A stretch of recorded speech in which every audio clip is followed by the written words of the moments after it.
No Wizard, and we continue our series on reading about anarchy. Anarchy Works. We're on part 21 of this. The chapter is How Will Cities Work, or the section 32, I suppose. How will cities work? So, if you recall, in the last section, we talked about infrastructure and how, you know, uh, kind of distributed infrastructure can work. Um, excuse me. I don't know why the gas always comes right when I do a stream. Like I almost rarely ever burp except on stream. That's my body sabotaging me. But anyways, in these distributed systems, you more upon each person, or each community doing what works for them. What their skill set is, what resources they have access to, what things they're interested in, and things, and so on and so forth. And to build big projects that everybody can benefit from, everybody will pitch in, right? The idea that people won't build infrastructure just because you know it's hard or something like that, it just doesn't really make sense. That's not how we humans work. We humans are very social and collaborative, right? Especially when we can show that the benefits really do impact everyone, and or at least all sensible people, not those selfish folks who just want to keep to themselves or whatever. Um, I mean, granted, it's not always selfish, but the point is that most people won't want to just keep to themselves or not help out. Most people will want to help out, and so these big projects can work very well. Just like when you have a good that's a good team, like a sports team or something like that, right? You can do really amazing plays because everybody's participating, because everybody wants to be a part of that team and wants to help, right? Even though everyone's doing their own small little position, or small little um, movements or whatever you want to call it within that team, because everybody wants to be a part of it and wants the team to win, everybody chips in to make really things happen. So you can do complex maneuvers despite you know the individuality that people have. So that's a great example of how infrastructure can work.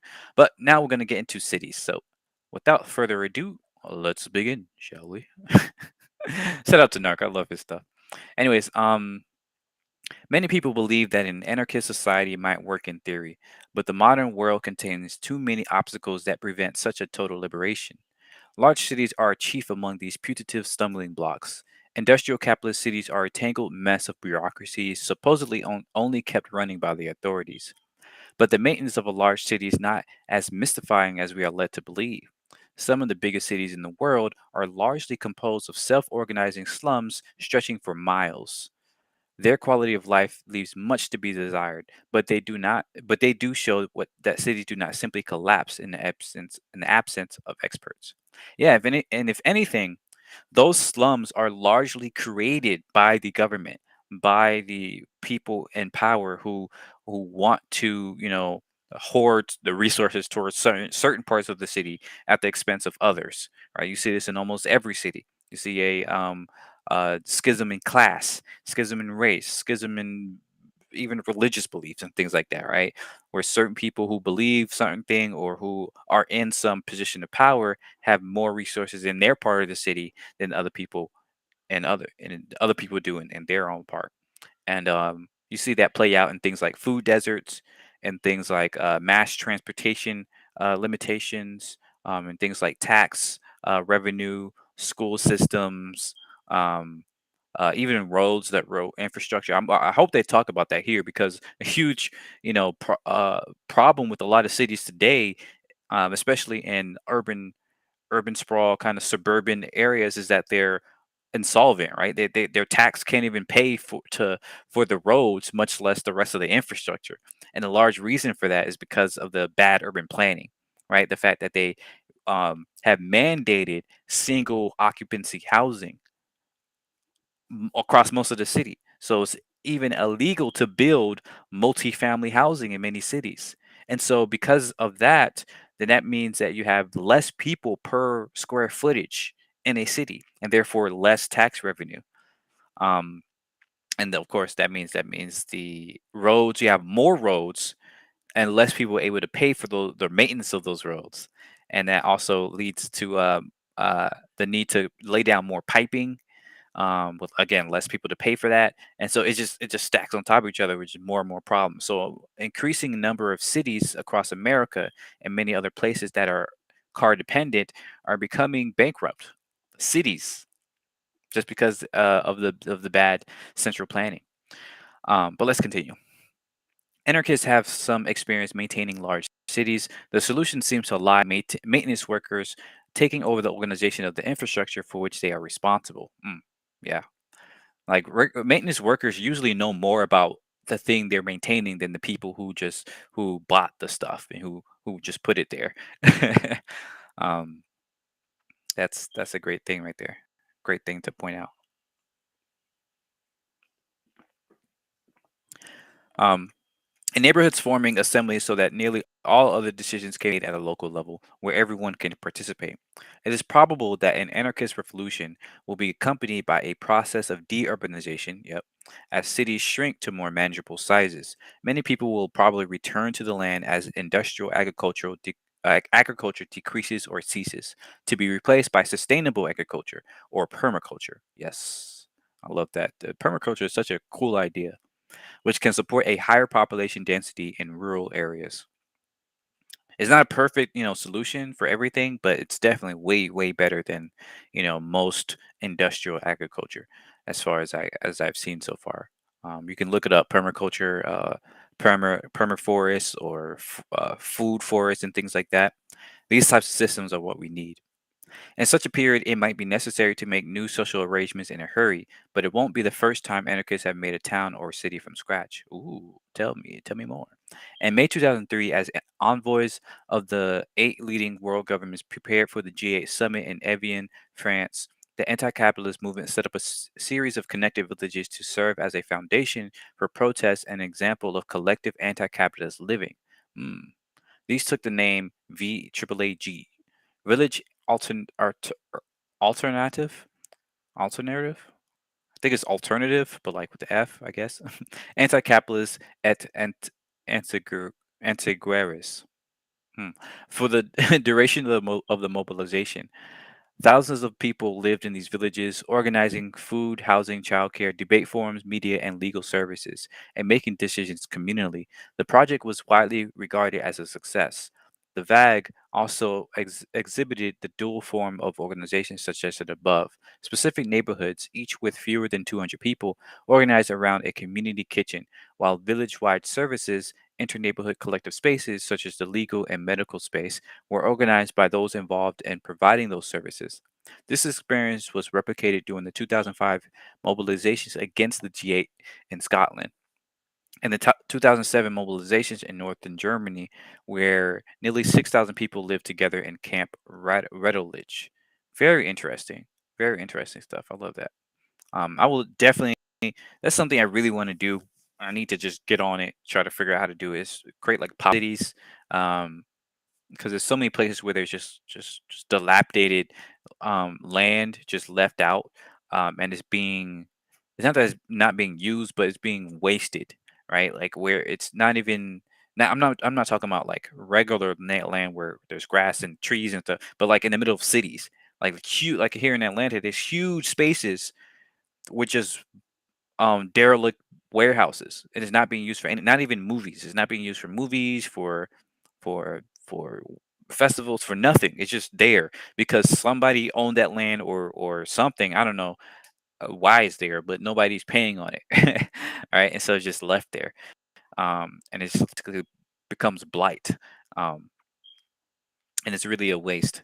So I would love to like see if we can move into those places and just build little cities there, little neighborhoods or villages or whatever you want to call it, and see what we can do with that. That'll be dope.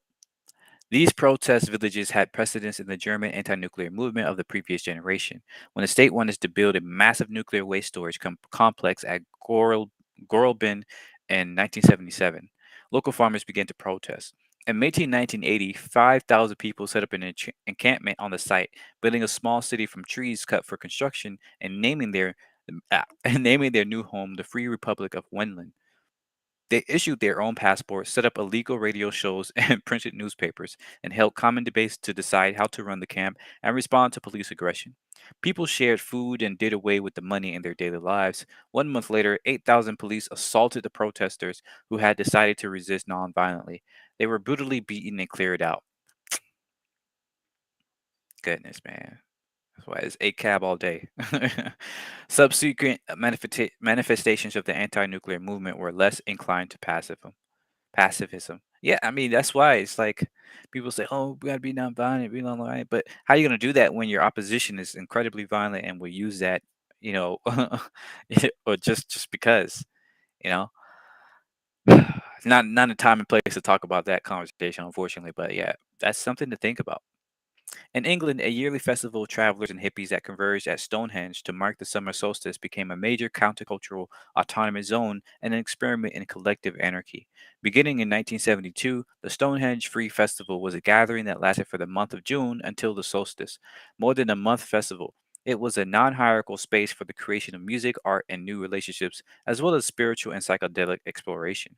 Sounds like Burning Man, which is hilarious because Burning Man is like this basically an anarchic kind of community that pops up just like this, but it's from capitalists, like startup people and all this other stuff. And that always kind of tickles my fancy to know that these capitalists are jumping into this, not this anarchic, space.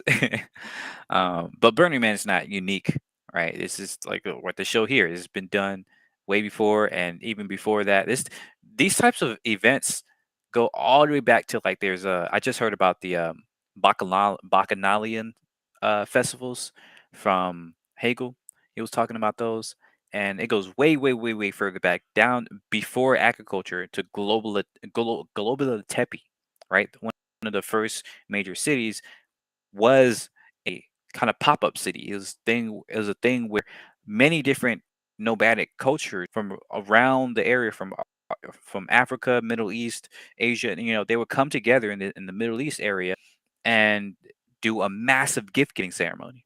And in fact, they found many ruins of these sort of pop-up cities predating Global Tepe, where they set up again, these people just set up these little temporary cities of like where all the locals in a certain region will come together and just do gift giving ceremonies for a period of time and it can last anywhere from weeks to months to even years where people would just assemble in this place for a period of time and then leave after they couldn't like um, get much more from that area. They didn't stay there and exploit. They realized that there is not enough anymore in this area to subsist for everybody, and they would break apart. You know, and it's just so fascinating because it shows you how adaptable humans are and how adaptable humans are supposed to be. We're not really meant to stay in one place and just sit there and soak up the resources forever. Like that's not how it works. That's not how nature works. You have to leave and let it replenish. Right. So the fact that we built our entire modern day society on this idea of being settled permanently for decades and centuries, it's incredibly disturbing, unnatural, and just destructive to the environment. It's no wonder that we see things falling apart because this is just not how the world works, right? You gotta let things go and give it time to replenish. And if we stay in one spot, you know, you don't have that time anymore. So yeah, really, really fascinating thing to think about right there. In England, oh, well, I just read that part. It became an essential ritual and social event in England's growing traveler culture. By 1984, it drew 30,000 participants who created a self organized village for the month. In the words of one participant, it was anarchy, and it worked. Beautiful. The Thatcher regime, I never know how to say that word, regime, I guess, saw it as a threat, of course. In 1985, they banned the 14th annual Stonehenge Free Festival, brutally attacking the several hundred people who came to set it up in an assault known as the Battle of the Beanfield. Fucking, These examples of impromptu camps are not as are as marginal as they might seem at first. Hundreds of millions of people throughout the world live in informally organized cities, sometimes called shanty towns or favelas, which are self-organizing, self-created, and self-sustaining. The social issues posed by these shantytowns are very complex. Millions of farmers are forced off their land yearly and have to move to the cities, while where their peripheral shantytowns are the only place they can afford to settle. But a great many people also move to the city voluntarily to escape the more culturally rigid rural areas and build a new life. Many shantytowns are plagued by health problems caused by poor access to clean water, health care, and nutrition. However, many of these problems are peculiar to capitalism rather than the structure of the shantytowns, as the inhabitants are often ingenious in providing for themselves in spite of artificially limited resources. And that's the problem, right? It's not that they create these shanty towns. It's not that they come together to create these, pop-up cities. Is that the settled settlements, the settled cities, are hoarding all the resources, right? And they're extracting it from the land and making it so that you can't live there without, you know, um, living how the capitalists want you to live, and that you have to pay for everything, right? Um, a- an environment where you have to pay to get access to the basic food necessities is just so stupid. And the fact that you have to pay means that like the people claim that it's because you have limited resources and therefore blah blah blah. But you only have limited resources because you're constantly extracting. You're trying to get people to pay for it in the first place. Like you're creating the problem that you say that you're solving, right? You came up with a solution before there was a problem, and you made the problem for that solution. And that's what's really disturbing about a lot of capitalist tendencies. Anyways, privatized electricity and water are generally too expensive, and even where these utilities are public, the authorities often refuse to provide access to informal settlements. Shanty dwellers get around this problem by constructing their own wells and powering electricity. Medical care is highly professionalized in capitalist societies and distributed in exchange for money rather than on the basis of need. Consequently, there are rarely fully trained doctors in these shanty towns, but the folk medicine and healers that are present are often available on the basis of mutual aid. Access to food is also artificially limited because small scale horticulture for local consumption has been replaced by large scale production of cash crops, right? Depriving people throughout the global south of diverse and affordable sources of local food. Exactly.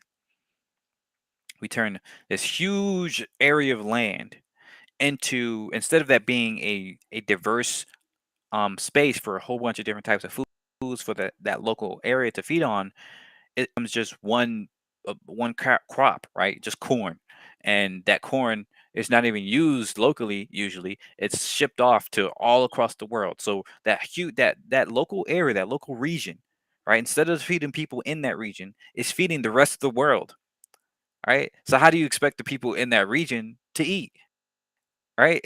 They have to buy food that's sold across the world instead of just making their own food right there, right? Because all the land that they would use to make their own food is being used for the rest of the world. So it's just, you see, it just really boggles my mind how our society works, and the fact that oftentimes we kind of ignore these problems, right? The fact that I have food in the fridge right now, it's almost certainly because a lot of that food is coming from the global south, right? From these lands that belong to the people there, but is being industrialized to sell to people like me. And it's really incredibly terrible and just disturbing to think about it. But that's the truth. And if we don't recognize that problem, if we don't recognize it, then we will never solve it. We'll just wait until the whole shit, comes crashing down upon us. And we can't let that happen, right? So this is why it's important to recognize these problems, despite the difficulty and how hard it is to address. Let's continue. Think it's here. Yeah, this problem is exacerbated in famine areas because food aid from the U.S., in line with military and economic strategies, consists of imports rather than subsidies for local production. But within the settlements, available food is frequently shared rather than traded. And anthropologists estimated that in one formal settlement in Ghana, people gave away almost one third of all their resources. This makes perfect sense. Police rarely have control of shanty towns, and some armed force is required to uphold an unequal distribution of resources, right? In other words, those who hoard resources are likely to be robbed. With few resources, little security, and no guarantees of property rights, people can live better by giving away a large portion of whatever resources they come across. Gift giving increases their social wealth, friendships, and other relationships that create a safety network which cannot be stolen. Yeah, this is exactly why gift giving economies are so powerful and so sustainable for a long period of time, for thousands of years, y'all. Like people say, "Oh, gift giving is not real. It can't be." No, it's sustain. We've proven it. History shows it works for thousands of years, right? It's not profitable because it's not about profit. It's about just addressing other humans as humans, right? Instead of seeing humans and land and resources as money, you see them as what they are: people, as land, as resources. And you know that in order to live off this stuff, you have to share, you have to participate, you have to you know recognize when there's a limited amount, stop and let it replenish, and then you can use it again. Versus when everything has a dollar amount on it, you don't really care about how much there is, and so you only care how much there is insofar as it can drive your price up, right? Or you can drive production costs down. So if there's a limited amount, you just want to use it as much as you want to hoard it even more because you know it'll be worth more, so you can sell it for more, and that means that you will use it to the point where there is no more left, and it doesn't. There's no chance to replenish, right? That's the fundamental problems with capitalism and how we structure our society. In addition to mutual aid, the anarchist objectives of decentralization, voluntary association, hands on production rather than professionalization of skills and services, and direct democracy are guiding principles in many shantytowns. It is also important to note that in an era of growing environmental devastation, shantytown dwellers subside on just a fraction of the percent of the resources consumed by suburbanites, formal cities dwellers, and former city dwellers. Some may even have a negative ecological footprint, and that they recycle more waste than they generate. In a world without capitalism, informal settlements would have the potential to be much healthier places. Even today, they disprove the capitalist myths that cities can only be held together by experts and central organization, and that people can only live at today's population levels by continuing to surrender our lives to the control of authorities. That's such a propaganda right there, right? The idea that we need authorities in order to tell us what to do because otherwise we'll be lost. Well, look at all those places without authority, right? They're getting fine. They're able to survive, right? And the main reason why they struggle is not because they are not sufficient. Like it's not because they aren't self-sufficient. It's not because they can't help themselves. It's because the people in power make it so incredibly difficult, right, to survive like that. Just think about that for a second, right? That really should jog something. That really should get you to realize that, huh? If we really need the government, like why? What are you actually doing? It's goodness, man. The more I learn about this stuff, the more it's just like, golly. How much more do we have? We have a lot, I think. Oh, I guess not. We probably finish this today. One inspiring example of an informal city is El Bolivia. El Altalvo, El Altalo, El Alto, Altalo, goodness. El Alto sits on the Altiplano. Goodness, y'all. El Alto sits on the Altiplano, the plateau overlooking La Paz, the capital. That's it. So say that 10 times fast, right? El Apato sits on the Altipano, the plateau overlooking La Paz, the capital. A few decades, El Alto was just a small town, but as global economic changes caused the shutting downs of mines and small farms, huge numbers of people came here. Unable to reside in La Paz, they built settlements up on the plateau. I don't know. Sometimes we look at a word and you say it so many different ways. Anyways, changing the town into a major urban area with 850,000 residents. Let me drink some more water.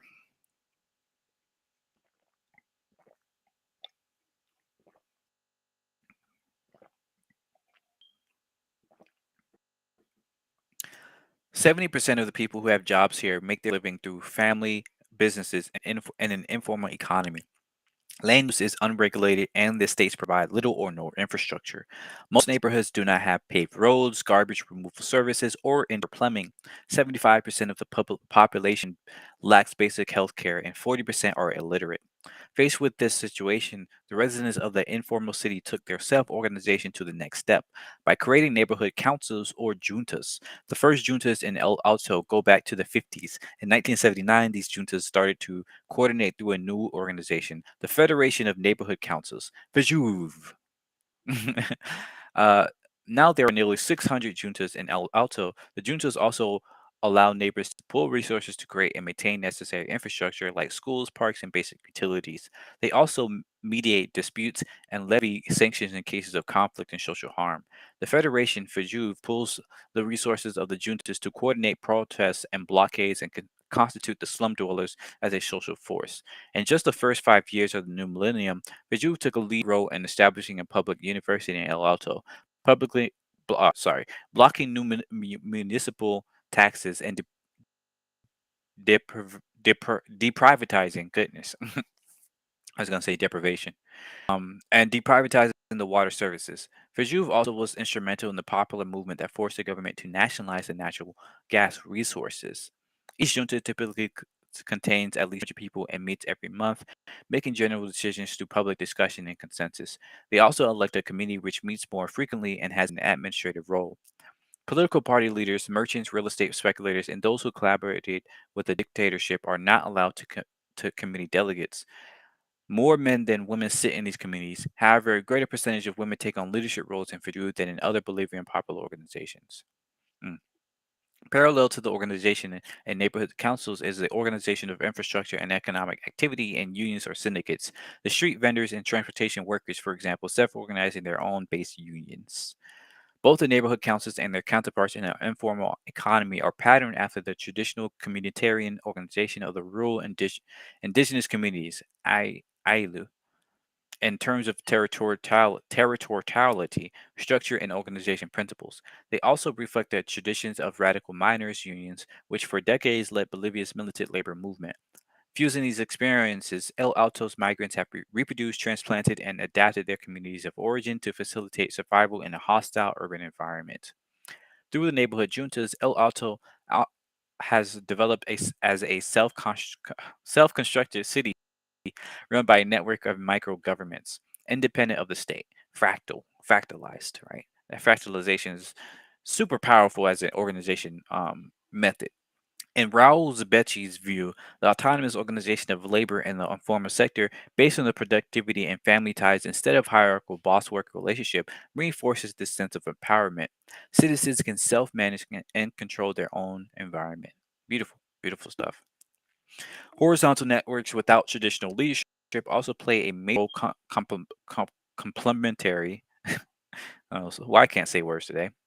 To these formal structures in both the organization of daily life and the coordination of protests, blockades, and struggle against us. Now that Bolivia has an indigenous president and progressive government led by MAS, the movement towards socialism, the FAJU faces the danger of incorporation and recuperation that typically neutralizes horizontal movements without explicitly anti-state goals and means. Yeah, that's a big problem right there. However, while supporting Evo Morales' reversals of not neoliberal policy, as of this writing, Fajouf remains critical of MAS and the government, and it remains to be seen to what extent they will be recuperating. In South Africa, there are many other examples of informal urban settlements that organizes themselves to create a better life and struggle against capitalism. Specific movements of shack dwellers in South Africa are often born out of moments of violent resistance that take on an extended life as people who met in the streets to stop an eviction or a water shutoff continue to meet in order to create structures for home care for the sick, fire watch, security patrols, burial services, education, gardens, sewing collectives, and food distribution. This was the case with the movement Abaha, Aba, Abalali, Abalali based Manjondolo, which arose in 2005 out of road blockade to stop the eviction of the settlement to make way for development and preparation for the 2010 World Cup. The Symphony Way settlement of Cape Town is a squatted community of 127 families who have been forcibly evicted from their previous home by the government, which is trying to meet its 2020 target under the Millennium Development Goals to eradicate all slums. The government relocated some of the evictees in a tent camp surrounded by armed guards and razor wire. Sheesh, man. And the rest in the transit relocation areas described by one resident as a lost place in hell, with high crime and frequent rape of children. Wow. Oof.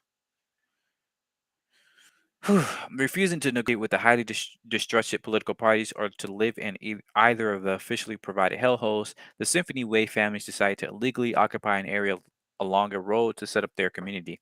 They organized their community with mass assemblies in which everyone participates, as well as a high degree of industrial initiative. For example, Ray's, a nurse who lives in the Way, volunteers as a teacher within the community center, helps organize a girls' netball team, a boys' soccer team, a drum band, a children's day camp during holidays, and assist in childbirth. Children are very important within a settlement, and they have their own community to discuss the problems they are confronted with. In the community, in the committee we solve our everyday problems when children fight or something. We come together and talk. There are children from other settlements, not only from this road. That's pretty cool. Explains one member of the community. The community is multiracial and multi-religious, including Rastafarians, Muslims, and Christians, work together to foster a culture of respect among the different groups. The settlement was a night watch to discourage antisocial crime and put out unattended fires. Has a night watch, sorry. The resident told a visiting Russian anarchist that they felt much safer in the community than they would in one of the camps offered by the government, where crime is rampant. Because at Symphony Way, the community worked together to protect itself. Ooh, excuse me. And that's the big thing, right? The government always claims that, oh, we're protecting you, we do this for your protection, and all this other stuff. We're protecting against crime. But in almost every situation where you have a government sanctioned like space where the government puts people there, it's almost always a cesspool, right? Precisely because the people in that community can't solve their own problems. They have to depend on the government, on the authorities, on the police, and things like that. And those police, those people in power, can be bribed, can look the other way, can do all this other stuff. Um, Instead of actually doing justice, right? Because justice is hard, it's subjective, it's you know um, not something that can be adequately done from a top down standpoint. It's just not scalable from a top down standpoint, even though that's what we claim, it is. But when you look at the facts, look at prisons. It's a great example. Yes, it's full of criminals, but the fact is that we just put a whole bunch of criminals together and just let them kind of do what they do. It doesn't really make sense when you think about it that way. If you really want to, let's not get into a better way to do prisons or to treat crime. But the fact is that in almost every situation where you have a government kind of looking over how to things, and instead of the community doing it themselves, then you see this really kind of bad, dirty, disgusting, crime ridden situation. So that's a good thing to think about right there. Um, Protest itself. When someone is in trouble, everyone is here, explained Reyes. The sense of community is one reason why the squatters do not want to move to a government camp, despite the threat of police violence. And even though in the tent camp the government provides food and water for free, the community is strong and we made it strong, living and working together, but we didn't know each other when we first came here. This year and a half made us all a big family. That's beautiful. That's how community should be. You should feel like a family, right? If your community doesn't feel like a family, then is it really a community? Or is it just a conglomeration of people with their own interests? All right, that's the difference between an actual community and the quote unquote neighborhood that we see in today. It's, goodness, goodness. There are thousands of examples of people creating cities, living at high population density, and meeting their basic needs with scant resources, with mutual aid and direct action. But what about the bigger picture? How would densely populated cities feed themselves without subjugating or exploiting the surrounding countryside? They don't. This is why you separate. This is why you break it down. This is why you have, this little um, sub farms within, these different communities within a city. If you do have a lot of people who want to stay in the city, then maybe you create like vertical farms and stuff like that that's owned and controlled by that little region within that city. Um, but let's see what he says here. It may be that the subjugation of rural areas by cities played a role in the emergence of the state thousands of years ago. It definitely was. Yes, we can see this in the archaeological data. But cities do not have to be as sustainable as, I'm sorry, do not have to be as unsustainable as they are now. right? The 19th century anarchist Peter Kropotkin, I've heard a lot about him. I need to read him. Wrote about a phenomenon that suggested interesting possibilities for anarchic cities. Urban gardeners in and immediately around Paris supplied most of the city's vegetables via intensive agriculture supported by plentiful manure from the city, as well as industrial products such as glass for greenhouses that were too costly for farmers in rural areas. Ooh, yeah, that solar punk vibe. These suburban gardeners lived close enough to the city that they could come in every week to sell their produce at market.